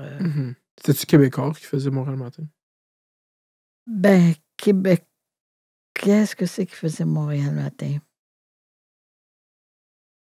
Peut-être que c'était... Y avait-tu des éditorialistes? Y avait-tu des gens qui avaient des... Oui. Des opinions tranchantes? Oui. Mais disons que si j'avais le choix, je lisais Le Devoir, mais je ne lisais pas nécessairement les autres, parce que ça prend du temps, là, tu sais. Je veux dire, lire les journaux correctement, là, tu peux pas faire ça dans une demi-heure, c'est pas vrai. En tout cas, moi, je suis pas capable. C'est ça. Ben, c'est comme... ça a été transposé à la culture maintenant, de juste lire les titres. Tu vois les articles passés, tu fais juste lire la photo. Oui, c'est ça. C'est ça. Puis des fois, tu te dis, écoute, ça n'a rien à voir, là, hein? Ah, c'est ça. Le titre fait référence à une petite chose dans l'article pour attirer l'œil. Oui. C'est le principe du clickbait. Attends, je sais pas comment dire en français. J'ai pas de traduction littérale pour clickbait en français. Mais c'est cet aspect de rechercher l'attention des gens directement. Oui. Ça, c'était Montréal Matin. Là, il y avait des photos dessus. Ah oui, il y avait des photos. Il y avait des photos, des grandes photos sur la page couverture. Puis c'était quoi les potins de l'époque? Qu'est-ce que Robert Charlevoix faisait le soir de la veille? Oui, il y avait peut-être ça, mais comme c'était toutes des choses qui ne m'intéressaient pas, moi, là, tu sais, Vous suiviez des quotidiens plus militants? Il y en avait-tu des petits journaux militants? Je me demande comment le mouvement s'organisait. Moi, je suis trop familier avec l'Internet. J'ai de la misère à comprendre comment des mouvements s'organisaient à l'époque. Vraiment, parce que c'est par téléphone, vous vous appeliez. Ben, je veux dire, c'était par des rencontres, des rencontres en présentiel, là, je veux dire. Tu sais, quand tu avais 100 personnes, là, c'était du monde, ça. C'était du monde.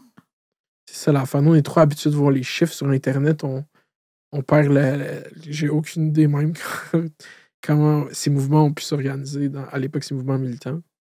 Non, ben c'est ça. C'était vraiment par les échanges, puis par les rencontres vraiment en présentiel. Parce que c'est là que tu pouvais confronter tes idées ou confronter ou les partager tout simplement. Vous avez dit que votre mère elle venait de la Gaspésie. Est-ce que vous visiez la Gaspésie beaucoup? Ben, je suis allée quelques fois. Petite, je suis allée au moins 2 fois, mettons, de 0 à 5 ans. Après ça, je suis retournée à 14 ans. Je suis restée 1 semaine ou 15 jours. C'était comment la Gaspésie de l'époque, c'était là? Ben, écoute, d'abord, c'était immense, hein? C'était immense. C'était des paysages... qui ne finissent plus. Exactement. Et c'était des gens extrêmement généreux. Tu vois, ma mère était d'une famille de 12 enfants, mais il y en a 10 qui ont survécu. Ça fait que quand tu allais en Gaspésie, là, puis qu'il y avait un souper de famille, ben il y avait 35-40 personnes, là. Puis c'était des cousins. Demande-moi pas le nom de mes cousins, je ne sais pas. je sais pas. C'est exponentiel. Eux autres, ils me connaissaient. Mais moi, je ne les connaissais pas. Ils me connaissaient parce que ma mère était l'aînée de la famille. Comme dans toutes les familles, les aînés sont plus connus que les autres. Tu sais, ça fait que j'étais l'aînée de l'aîné. Ça fait que c'est ça, je veux dire, c'était... Puis ça parlait-tu de politique dans ces soupers de famille? Non. Oh, non, écoute, il y avait assez d'enfants à s'occuper que... C'est ça. Je pense que c'est mais en même temps, c'est fou parce que je me dis... C'est pas... Peut-être que je me rappelle d'un fait historique mauvais, mais c'est pas comme l'Église qui avait dit aux familles canadiennes, françaises, aux familles québécoises de faire beaucoup d'enfants pour qu'on survive. Mais c'est ça, littéralement. Mais oui, mais ils avaient tout à fait raison, là. Avec du recul, c'est une bonne décision. Ben, je veux dire, ils avaient tout à fait raison. Je veux dire, imagine qu'on a de la misère, là, actuellement, à en faire un par famille. Tu sais, je veux dire, fait pas du monde bien fort, ça. Parce qu'il y a des gens qui ont une vision très... on parlait d'optimisme et d'espoir. Le futur est pas très beau pour beaucoup de gens. Là, puis mettre une nouvelle personne dans ce monde, pour beaucoup de gens, c'est juste de l'anxiété. Là. Ça, c'est les raisons faciles. Ah ouais? Ben, écoute. Non, amener des enfants à l'âge adulte, c'est exigeant. Mais si on ne se fait pas confiance comme individu capable de faire ça, ben c'est bien plus simple de dire, ben moi, j'en veux pas. Parce que, dans le fond, le monde est bien trop épouvantable. Ben, non, c'est juste parce que on veut la paix. Tranquille. Je comprends. Puis là, on arrive justement en 1993, quand vous êtes membre fondatrice du Bloc. Ouais. En ce moment, en plus, on est en campagne électorale, fait que c'est quand même un bon timing. Ouais. Comment ça se fait, la fondation du Bloc? C'est des rencontres, encore vous rencontrez? Ah oui, c'est ça. C'est des rencontres, puis le congrès de fondation. Puis, C'était comment le congrès de fondation du Bloc? D'abord, il y avait beaucoup de monde. C'était énorme. Puis il y avait beaucoup d'échanges dans les couloirs, dans les corridors. Ça, c'était incroyable. Et moi, je me rappelle, je me disais, vas-tu réussir à rentrer dans la salle? C'est que j'avançais, mais je me faisais arrêter. Puis c'est très embêtant quand tu te fais arrêter, tu sais, de dire à quelqu'un, non, écoute, non, il faut que j'aille en... Si j'ai un discours à faire en dedans, c'est pas si pire. Je me dis, non, il faut que je parle dans 10 minutes, il faut que je rentre. Mais c'est pas tout le temps ça, hein? Non, non, c'était quelque chose. C'était quelque chose. Puis est-ce que c'était déjà déterminé ça allait être Lucien Bouchard le chef à l'époque? Comment, il y a eu une élection? Comme ça, la chef. Je pense que c'était comme clair, là, c'était comme évident. Je veux dire, c'était un homme avec un charisme exceptionnel, avec une culture exceptionnelle. Je veux dire... Non, c'était quelqu'un qui était inspirant. C'était vraiment quelqu'un qui était inspirant. Ouais. Oui. Il y a toute une voix, là, lui. Oui. C'est la voix des Bouchards, ça. Ça a commencé. Ben, il y a son frère qui est décédé il n'y a pas longtemps, là. Serge Bouchard. C'est ça. C'est la radio. Ben oui, à Radio-Canada. C'est le frère à Lucien Bouchard? Ben, comment c'est celui? Il y en a un qui est décédé il n'y a pas longtemps, là. C'est comment est-ce qu'il s'appelle? Je pense que c'est ça, c'est Serge Bouchard. Serge Bouchard, c'est ça. Ah, je savais pas que c'était le frère à Lucien Bouchard. Ben, je pense que oui. Ça ferait du sens. Oui, ça a de l'allure. Je vous fais plus. Mais ouais, leur voix, définitivement, ça résonne, là. Oui. Ça résonne. Le poids des mots. C'était... Il y a de quoi dans cette lutte-là qui est tellement... Je vois pourquoi ça a entraîné des gens passionnément. Oui, mais c'était une question de vie ou de mort. C'est ça. C'est ça qu'il disait j'ai vu le documentaire La Rose sur, Paul Rose. C'est ça qu'il disait. C'était de vie ou de mort. Ben exactement. Écoute, quand Pierre Laporte est mort, tantôt, j'avais commencé à te parler de ça pour on a changé de sujet. Puis j'ai dit ça, tu rapportes pas ça. C'est ça, sur la rue Saint-Urbain. Puis quand ils ont annoncé qu'ils avaient trouvé le corps de Pierre Laporte, mort dans son coffre de voiture, j'avais hurlé, pas de colère, mais quasiment c'était pas de la joie, c'était pas de la colère, mais c'était comme... Il fallait que ça arrive, là, tu sais. Puis c'est ça, mais moi, je me demande, fallait que... C'est tellement un débat sur... dans le documentaire, cette exécution-là, le FLQ, c'est une personne, c'est tellement... Il y a une chose qui est sûre, c'est que sa disparition faisait l'affaire de Bourassa. Ah ouais? Ben oui. Tu sais, là, quand tu mènes un gouvernement ou n'importe quelle organisation, là, si tu as quelqu'un qui est aussi fort que toi, puis peut-être même plus fort que toi, ça te dérange. Ça te dérange. Puis, mais même moi, j'ai pas compris tout le concept de faire des enlèvements comme tactique de pression. J'ai même pas compris comment ça arrivait. On a commencé par enlever un Anglais, voir qu'est-ce que c'était pour faire. Mais il s'en est bien sorti, lui. Il s'en est bien sorti. C'est fou, parce que c'est ça, c'est qu'avec des choses comme ça, c'est soit tu l'accomplis, puis après, t'es célébré comme des héros, puis on oublie qu'est-ce que t'as fait pour te rendre là, comme en Irlande. C'est ça. Ou ça fonctionne pas, puis tu te fais juger devant le juge, puis là, tu dois faire une entrevue en prison. Oui. En tout cas, c'est ça. Mm-hmm. Est-ce que vous pensez que ça, c'est un squelette dans le... Pas un squelette, mais je veux dire, c'est de quoi qui est mal dans l'histoire du mouvement nationaliste ou c'est de quoi qui est bien ou qui était nécessaire? Moi, je pense que ça fait partie. Il n'y a jamais rien de facile. Mm-hmm. Il n'y a rien de valeur qui est facile. OK. Tu sais, c'est facile, ça ne vaut pas grand-chose.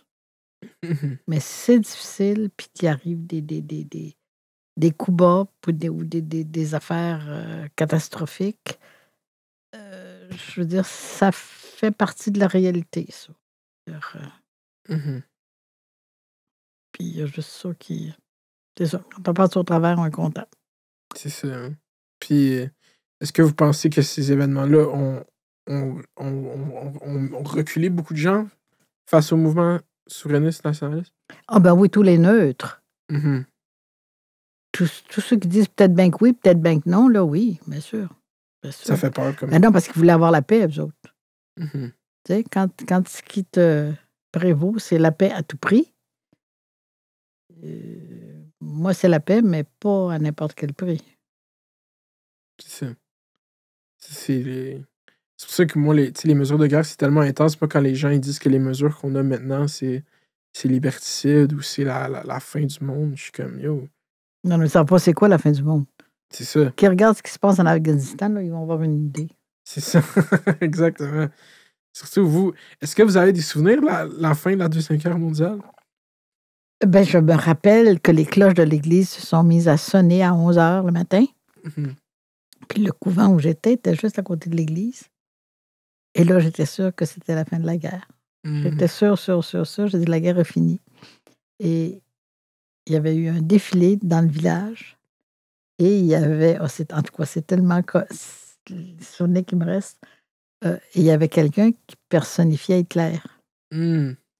Et c'était un homme qui devait avoir peut-être 35 ans à l'époque et qui était... qui n'avait pas une bonne réputation. Tu sais, c'était le genre de gars que ma mère m'aurait dit, écoute, arrive pas à la maison avec ce gars-là. Là, tu sais, je veux dire. Alors, c'était lui qui faisait Hitler, puis je le vois sur le char allégorique, assis en arrière avec une espèce de béret rouge à la tête. Tu sais, je veux dire, c'est comme... c'est ça. Il y a eu des défilés là, quand même. Oui, ben oui. On sentait le poids de la guerre même à Montréal, même au Québec. Ah ben oui. Mais écoute, tu avais beaucoup de gens. Tu avais des jeunes qui s'étaient enrôlés volontairement. Mm-hmm. Qui étaient en Normandie. Exactement.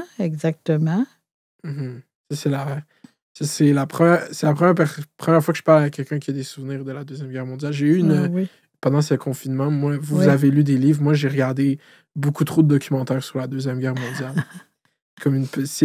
C'est une des affaires les plus dramatiques et les plus intenses je me suis intéressé à de ma vie là, à date. Là.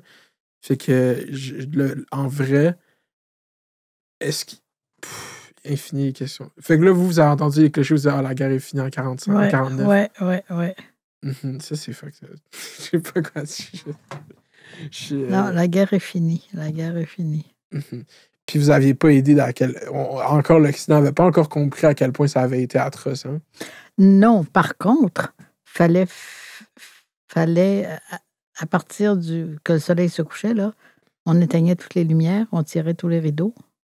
Ah ben oui. Il y avait le couvre-feu. Oui, il fallait pas que dans le ciel, les avions puissent détecter où il y avait des maisons.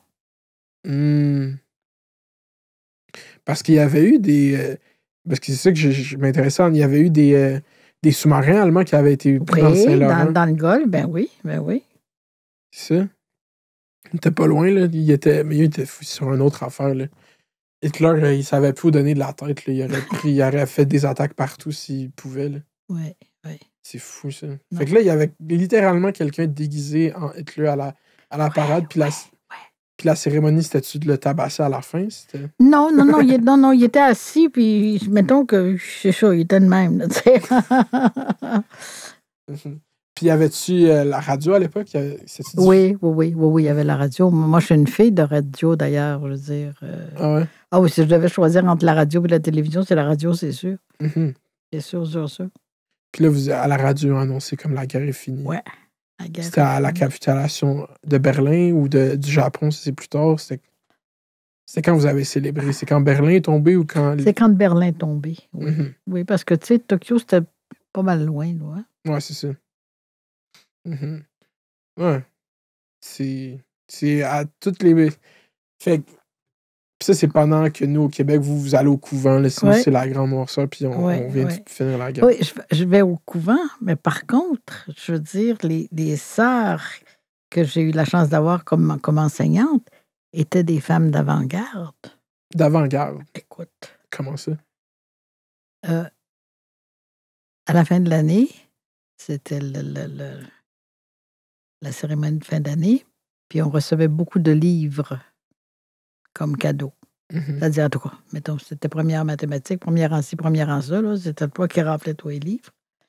Alors, les religieux nous demandaient de faire la liste des livres qu'on voulait. OK? OK. Et que moi, je faisais la liste des livres que je voulais. Et entre autres, j'avais demandé Moira de Julien Green. Écoute, la sœur avait jamais lu Moira de Julien Green. Elle connaissait même pas le nom de l'auteur. Mais remarque, je vais te dire honnêtement, je poserais la question à des gens de ma génération, puis il n'y en a pas beaucoup qui seraient capables de te donner le nom d'un roman de Julien Green, là, c'est sûr. Fait que, tu sais, c'était... Donc, elle m'avait acheté Moira de Julien Green. J'avais eu ça dans mes livres. Mm-hmm. Tu sais, tu te dis, là, c'est assez incroyable. Que vous achetez un livre? Ben oui. Ben non, puis dans la liste, puis même si elle ne l'avait pas lu, tu sais, c'était sur la liste, parfait. Je l'ai eu. Mm-hmm. Mais c'était dans le temps même qu'il y avait, je me rappelle pas du mot exact, mais il y avait pas de la censure, comment ça s'appelle, la liste des livres qui étaient... Ah, interdit. Oui, à l'index. L'index, c'est exactement ça. Les livres à l'index. Il y avait ça dans ce temps-là? Oui, il y avait ça à ce temps-là. Mais moi, j'ai lu plein de livres à l'index. Comment? Ah oui? Comment? Ben oui, parce qu'il y avait... c'est pas parce qu'un livre était à l'index que c'était pas un livre de valeur. Okay. Puis ça, les religieuses avaient compris ça. Puis il y avait des bibliothèques. Et moi, j'étais très impliquée dans la bibliothèque, donc je connaissais tous les livres. Mm. Ça fait que quantité de livres que j'ai lus, mais c'est complètement délirant. C'est inclus ceux à l'index. Puis il était juste là, les livres, même s'ils étaient interdits. C'est ça. On n'avait pas le droit de les donner à du monde, mais moi, comme j'étais dans la bibliothèque, écoute, là, bon, hein? Franchement. Il y avait une section interdite, comme dans Harry Potter. Je ne sais pas si vous êtes familier avec Harry Potter. Non, je connais, je sais comment écrire le nom, mais je n'ai jamais rien lu. Dans le fond, dans Harry Potter, il y a une section avec des livres, puis il y a des sortilèges qui sont trop forts pour les élèves. Oh, ben c'est ça. C'est l'index. Si c'est la perturbe pour le reste de leur jour, on enlève ça, là, c'est sûr. Mm-hmm. Puis, c'était quoi qui était... C'est quand que vous avez vu l'émergence, c'est une question encore hors champ complètement, l'émergence comme du cinéma québécois. Est-ce que vous avez... Le premier film, c'est-à-dire au couvent. OK. Au couvent, donc c'était au secondaire. On avait des ciné-clubs. OK. Juste pour te dire comment c'était vraiment un couvent d'avant-garde. Mm-hmm. On avait des ciné-clubs et je me rappelle qu'un des films que j'avais eu, c'était un film britannique qui s'appelait Brief Encounter, Brève rencontre, qui était un et je me rappelle très bien du film. Puis tu sais, tu repenses ça après, là, avec le recul, tu te dis, mais c'est absolument incroyable, Mm-hmm. C'était une rencontre d'adultère, si tu veux. Puis ils vous ont diffusé ça. Exactement. C'est vraiment avant-gardiste. Ah oui. Est-ce que ça, c'était comme une façon des sœurs de comme, combattre le pouvoir qui était en place ou ils le faisaient inconsciemment? C'était juste l'époque? Non, mais je ne sais pas. Tu vois, c'était toutes des... Moi... François Guéral. Je te rappelle, chérie. Ah ben bonjour, la madame. Je te rappelle. Es-tu à la maison ce soir? Oui, mais à 8 heures, je suis couché. À 8 heures, t'es couché, Bobo? OK, je t'appellerai demain. Bye, à bientôt. Bye. Le bon adresse, bonne nouvelle, il est vrai. OK, salut. J'adore la facilité avec la Apple Watch de prendre un appel. Vous maîtrisez bien la Apple Watch. Vous aimez ça? Ben écoute, c'est merveilleux. Hein? Ah, Tu c'est cours fou. pas après ton cellulaire. Puis si tu veux pas parler, tu laisses sonner, puis ça finit là. Oh non, je trouve ça très, très pratique. Très pratique. Puis quand je perds mon cellulaire, ouais, tu t'en vas au son. Ah, ben oui, Tu toi. t'en vas au son. Ben oui, ça fait que je ne perds plus de temps à chercher mon cellulaire. Non. Je savais même pas qu'il y avait cette fonctionnalité. C'est intelligent. Mais c'est ça, votre couvent était avant-gardiste, c'est ça? Ben oui.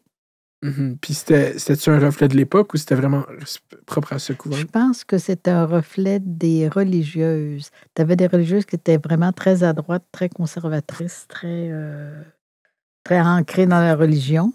Mais les sœurs de Sainte-Anne, c'était pas ça. C'était des intellectuels plus. OK. C'était des intellectuels. Sainte-Anne, c'est encore une école secondaire à ce jour, hein? Oui. Dans C'est le ça. nord de la ville, à Huntsic, quelque part par là. C'est ça. Puis vous, c'est quoi qui vous fait faire le saut? Là? Il y a eu le congrès de fondation du Bloc, mais vous n'êtes pas encore candidate. Comment vous faites le saut? C'est la première fois que vous vous présentez à un siège élu? Oui, mais c'est parce que Lucien Bouchard m'a dit, Mado, je veux que vous soyez candidate. Ah, directement Lucien Bouchard? Ben oui. Il n'a pas dit ça à grand monde. Il n'a pas dit ça à grand monde. Fait que je l'ai regardé. Bon, je dis, OK, on va faire ce qu'il faut. On va faire ce qu'il faut, voilà. Puis c'était pourquoi Laval comme circonscription? Parce que j'habitais Laval. Mm. Puis moi, je pense que dans tous les comtés, il y a plein de personnes qui sont parfaitement capables de représenter leurs concitoyens. Et j'ai de la misère beaucoup avec les gens qui changent de comté, qui s'en vont. Tu sais, je veux dire, je n'aurais pas été capable de faire ça. Il faut se présenter où est-ce qu'on vit. Mais le rôle de député se perd un peu aussi dans la politique et la partisanerie aussi. Hein? Vous trouvez pas? Ça dépend pourquoi tu y vas. Tu sais, je veux dire, moi, dans les plus beaux compliments que j'ai eus, là, c'était des gens qui étaient un petit peu plus âgés que moi, qui venaient et qui me disaient est-ce qu'on peut vous parler? Puis là, je les regardais, je me mettais à rire.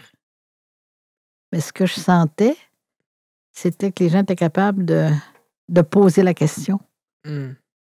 Parce qu'ils étaient pas mal sûrs d'avoir une réponse positive, tu sais. Ça fait que ça, j'ai trouvé ça... J'ai beaucoup communiqué avec les gens, puis j'ai beaucoup eu de plaisir avec ça, tu sais. Je trouvais que c'était comme... J'étais capable de les écouter, puis j'étais capable de transporter leurs demandes.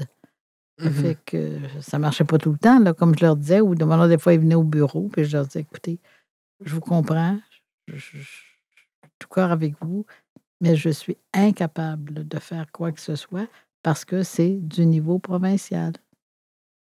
C'est juste de cette voie d'accès à la c'est ça, de donner leur juste, tu sais. Pas leur dire, je vais vous régler ça. Non, si t'es pas capable de le régler, il faut le dire. Faut le dire. Vous croyez beaucoup en la politique de proximité? Ben, c'est essentiel. Parce que si tu mets un fossé, là, tu sais. Puis ces tensions se parlent beaucoup dans la grosse politique. C'est tout le temps des gros enjeux, des grosses... C'est ça. Puis vous, c'était ça que vous aimiez du rôle de député? C'était d'être dans votre circonscription? Ah ben, écoute, je veux dire, il m'arrivait de revenir d'Ottawa sur semaine pour aller à un événement à Laval, mettons le mercredi soir, puis d'être de retour à mon bureau le lendemain matin, à 8h30. La dédication.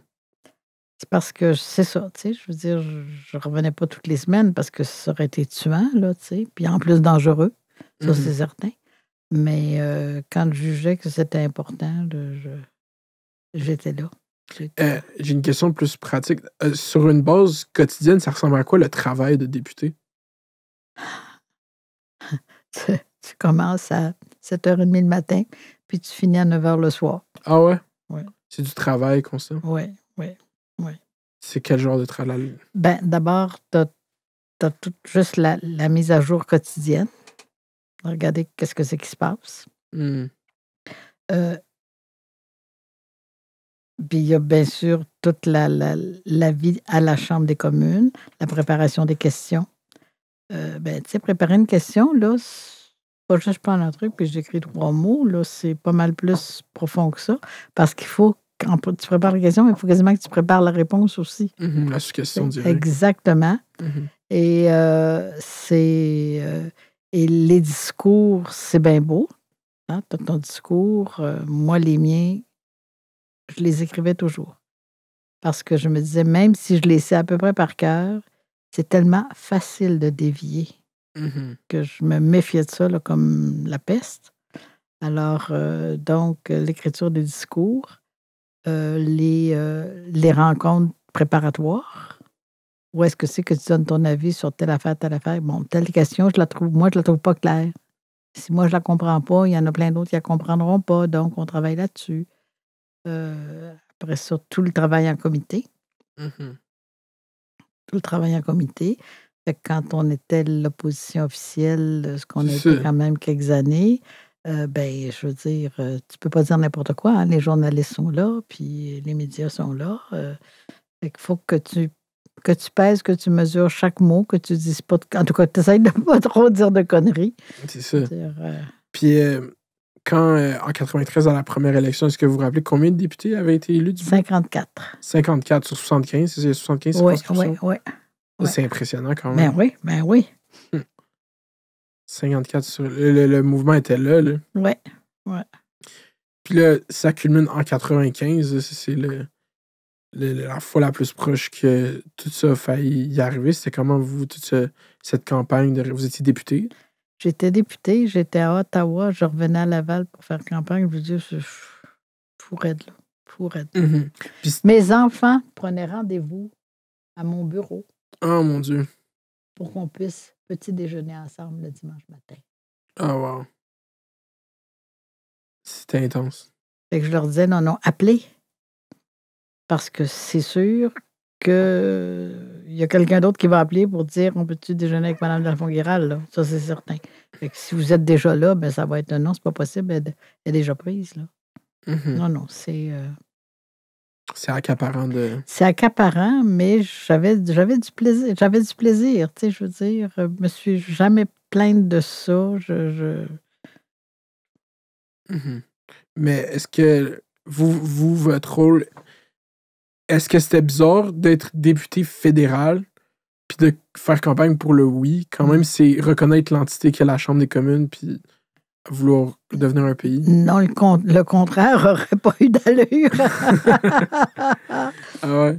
Ben oui, je veux dire, non, c'était tout à fait normal. Puis j'étais... C'était très amusant parce qu'on était dans la région de l'Outaouais. Et là, il y avait plein de personnel qui venaient me dire qu'ils étaient des indépendantistes. Alors que, tu sais, tu ne parles pas de politique à Ottawa. Là, tu ne parles pas pour quel parti tu votes. Puis tout ça, là, le personnel. Là. Les gens qui sont engagés par les fonctionnaires. Oui. C'est intéressant, ça. Non, c'était très... C'était là. Oui. Puis c'est comment... Qu'est-ce que vous direz? Parce que moi, je veux dire, honnêtement, le discours de Jacques Parizeau, après, là, c'est... Est-ce que vous étiez là, en fait, à cet endroit? J'étais pas là. Pas là, mais j'étais découragée. Ah ouais? Qu'est-ce qu'il dit là? Qu'est-ce qu'il dit là? C'était ça votre réaction? J'étais renversée, mais il faut dire que moi, j'étais très près des populations qui choisissent le Québec. Tu sais, je veux dire, Laval, c'est ça. Des gens qui ont choisi le Québec. Et de l'entendre dire c'est la faute de l'immigration, je trouvais ça épouvantable parce que je savais qu'il y avait plein d'immigrants qui s'étaient investis corps et âme pour le référendum puis tout ça, tu sais, je veux dire. Avec ça, j'ai trouvé ça difficile. Puis, à un moment donné, j'étais même plus capable d'y parler, M. Parizeau. Ah ouais? J'étais plus capable d'y parler. Puis, une fois, il est venu à Laval. Puis là, je me suis fait... Et on est au Sheraton. Puis, mettons qu'il y a 75 personnes. Là, c'est vraiment là, un cocktail quasiment privé. Puis là, il prend la parole, puis il commence son truc en disant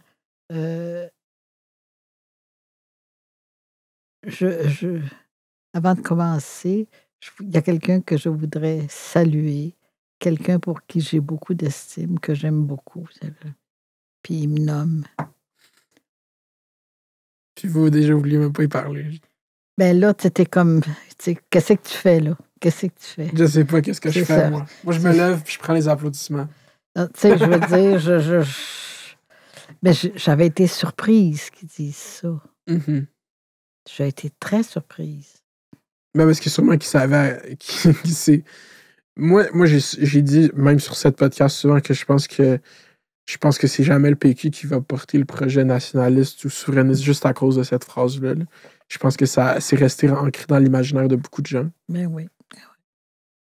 C'est ça. C'est dommage. Non, c'est-à-dire ce qu'il va falloir trouver moyen, c'est de vendre la fierté de la différence et l'importance de la différence pour le Canada puis pour l'Amérique. Mm-hmm. L'importance d'être différente. Ben, c'est qu'il faut que les différences existent. Si on est tous pareils, là, c'est quoi l'intérêt? Il n'y en a pas. C'est ça. Il n'y en a pas. C'est ça le but. Le but, c'est d'avoir surtout dans ce monde-là, parce que justement, il y a des gens qui vieillissent, il y a des gens qui n'ont plus d'enfants, il y a des gens qui. Ben oui. Il faut s'ouvrir sur le monde encore plus. Puis c'est à double tranchant, parce qu'il y a des gens qui donnent tout le temps comme exemple les sociétés scandinaves quand on veut s'inspirer, nous, le Québec, ou en Suède, ils font sens. Oui, mais qu'est-ce que les gens ne réalisent pas, c'est qu'en Suède, c'est les sociétés les plus homogènes au monde. Il n'y a pas de diversité. Il n'y a pas du tout de diversité dans ces pays-là. Non, ils sont en haut. Ils sont en haut, puis quand on regarde la géographie, c'est comme si... tu regardes de haut, c'est vrai. Ouais. Ils sont pas comme imbriqués, là, tu sais. C'est ça. Ils ont ce luxe d'être isolés. Ouais. Puis c'est pour ça que c'est pas le même... Oui, observer ces sociétés, c'est quelque chose, mais c'est pas du tout les mêmes dynamiques qui sont en mouvement ici que là-bas. Non, j'imagine. Non, j'allais me promener à Copenhague, puis j'avoue que c'était très beau, c'était magnifique, mais j'étais pas chez nous, c'est sûr. Ouais, c'est ça. Moi, je suis allé à Stockholm. Je suis allé une fois à Stockholm, puis c'était ça. C'est tellement beau, mais c'est juste la même. Mais c'est ça, c'est beau, mais c'est comme... C'est ça, on se sent pas dedans. C'est ça. Puis je m'imagine même pas comment le monde qui se sent dedans vive. Genre, j'arrivais même pas à comprendre la vie des gens qui vivaient à Stockholm. Je comprenais pas. Je comme, il y a des gens qui vivent ici, là. Ouais. Mais c'est ça qu'il faut avec voyager. Moi, c'est pour ça que j'aime ça voyager. Ben oui. Toutes les secondes que nous, on vit ici, il y a des gens qui les vivent à Copenhague et puis à Stockholm. C'est ça. Mm-hmm. Puis c'était comment après le Bloc a gagné l'opposition officielle. Est-ce que c'était comment que le Bloc soit à l'opposition officielle? Moi, je trouve que c'est l'affaire la plus... Les Canadiens... Mais c'est la plus réaliste du monde. Mm-hmm. La vraie opposition dans le Canada, c'est le Québec. Mm. C'est pas le Manitoba, là. Hein? Bon. Ni la Saskatchewan. C'est le Québec. C'est le Québec qui fait la différence. C'est ça. Alors, ça, c'était tout à fait... Pour moi, là, c'était tout à fait... C'est l'image la plus vraie de la réalité canadienne. Que le Bloc soit à l'opposition. Ouais.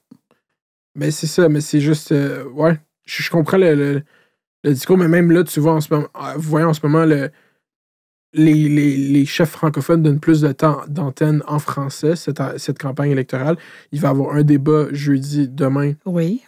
À TVA. Oui. Il y a eu dimanche dernier, il y a eu une émission spéciale à Radio-Canada, 5 chefs, une élection. Puis il va y avoir un autre débat en français. C'est 3 apparitions nationales en français contre une qu'ils vont faire en anglais.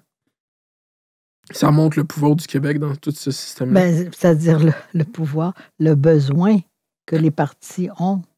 Du Québec. Besoin du Québec, ben oui. Mm-hmm. Moi, j'ai l'impression que le Québec, c'est vraiment des autres provinces. Si on regarde les cartes électorales, le Québec, c'est le seul qui écoute puis qui va changer son vote si t'es bon. Je sais pas si vous comprenez ce que je veux dire. Le Québec, on peut être impressionné par la performance, effectivement. Les autres provinces Non, mettons que, je vais dire, Yves-François perd les pédales. Mm-hmm. Ben, ça va me faire mal. C'est sûr que je vais voter pareil Bloc québécois, là. Mais mettons que je suis un fédéraliste, puis que c'est Justin qui perd les pédales. Ben, tu vas dire, écoute, ben, là, franchement, je veux pas ça pour diriger le Canada, là, tu sais. Hein? C'est quoi vous pensez de, pas Justin Trudeau, mais Pierre-Éliott Trudeau, le père? J'adore cette Alors, je vais te donner, je vais te raconter une histoire. Ah Je oui. suis au Mont-Tremblant. C'est l'hiver. Je suis du côté nord du Mont-Tremblant. Et comme par hasard, Pierre-Éliott Trudeau est juste devant moi. Et là, je pense que je suis avec un de mes fils. Et là, je dis, regarde-moi bien aller. Je suis partie. Je suis passée sur les skis de Pierre-Éliott Trudeau. Alors, tu vois tout à fait l'image. Ah, ok, je comprends tout. L'image est parfaite. Fait que Pierre-Éliott Trudeau faisait du ski au Mont-Tremblant. Exactement. J'y ai marché sur les skis.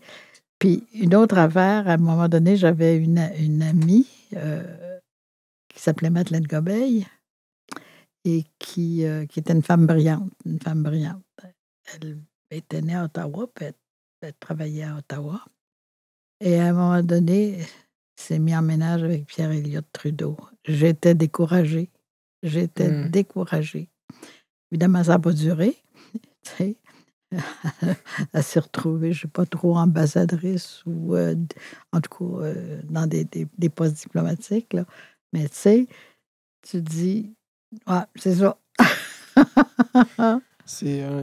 Puis c'est quand même fascinant l'entrée en vie politique de Justin Trudeau. Là, c'était presque, au funérailles de son père, c'était presque comme s'il se lançait en politique. Là. Oui. C'est quand même, c'est fou quand même. Ça fait penser, on a-tu des familles politiques comme ça, nous, au Québec, comme les Bush ou les Clinton?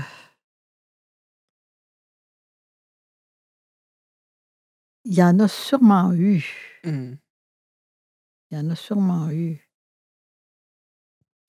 Puis, vous avez jamais été impliqué dans le PQ quand le PQ était au gouvernement? Est-ce que vous avez déjà eu des postes au gouvernement au Québec? Non. Même quand... Ah, vous avez juste tout le temps au fédéral? Ah ben oui, je veux dire, j'ai été... député de 11 ans, quand même. C'est exactement. Puis, j'ai une autre question. Comment vous avez eu la Légion d'honneur de Jacques Chirac? Ça, ça a été assez, comment dire... D'abord, ça m'a surprise énormément. C'est ça. Parce que je t'attends pas à ça, là, tu sais. Alors, je suis à Ottawa. C'est un 14 juillet. Et je parle avec l'ambassadeur de France. Mais ça tombait sous le sens. J'étais à la vice-présidence de l'Association des parlementaires fédéraux Canada-France pendant des années. Fait que c'est sûr que l'ambassade du Canada, de France au Canada, je veux dire, j'étais pas chez moi, mais quasiment, là, tu sais. Vous communiquez souvent avec eux? Ben, c'est ça, puis je suis toujours invitée, puis tout ça, tu sais, je veux dire, ça fait que là, M. Beauchard me dit, ça y est, Madeleine, vous allez l'avoir. Puis là, je le regarde, je comprends rien. Puis je dis, qu'est-ce que vous voulez dire? Non, vous allez être nommé officier de la Légion d'honneur. Là, je suis debout, là, puis j'ai les genoux qui tremblent, puis je sais pas si mes jambes vont tenir, parce que, tu sais... C'est mythique comme... Ben, c'est fou. C'est fou. Puis je dis, mais pourquoi? Il dit, la première chose, on a toujours pu compter sur vous. Bon, ça, c'est plutôt sympathique de se faire dire ça. Il disait, vous avez toujours été présente quand on avait besoin d'un élu fédéral pour accueillir des parlementaires français. On savait que vous étiez pour être là, puis que vous étiez pour faire le travail correctement. Fait que c'est sûr que je prends ça, comme il faut, mais pas assez pour... Puis il dit, il y a aussi autre chose. Toute votre implication au niveau de la langue française. Pour nous, c'est très important. C'est comme ça que je me suis retrouvée. Puis comment vous l'avez reçu? Vous êtes présenté là-bas à l'Élysée ou comment c'est? Non, je l'ai reçu à Ottawa. À Je l'ai Ottawa? reçu à Ottawa, oui. Vous aviez-tu rencontré Jacques Chirac? Oh, je l'ai déjà rencontré, oui, parce qu'il était venu à Montréal. Il était venu à Ottawa déjà, oui, je l'avais déjà rencontré. Puis je me demande si je ne l'avais pas rencontré aussi dans les jardins de l'Élysée à un moment donné, là. Puis c'était cette relation entre la France puis le Québec était vraiment plus puissante, j'ai l'impression, dans ces années-là. C'était un des rares peuples qui reconnaît le Québec comme étant distinct. Ben oui. Moi, je me rappelle de discussions avec Laurent Fabius. Dire, c'est sur le Québec et sa place dans la francophonie, tout ça. Tu sais. Puis sur tout ce parcours qui est juste qu'on vient de passer à travers, on a passé à travers beaucoup d'étapes. Je comprends. On va boire à ça. C'est ça, on va boire à ça. Félicitations, moi, c'est complètement ahurissant. C'est quoi l'observation ou quelque chose que vous avez remarqué ou qui vous marque de tous ces passages, tous ces moments de votre vie instrumentale? C'est quoi que vous en retenez? Politiquement ou socialement? C'est difficile à dire. Je peux pas dire que c'est nécessairement les gens exceptionnels que j'ai rencontrés, parce que ça va de soi. Mais ce qui m'a peut-être le plus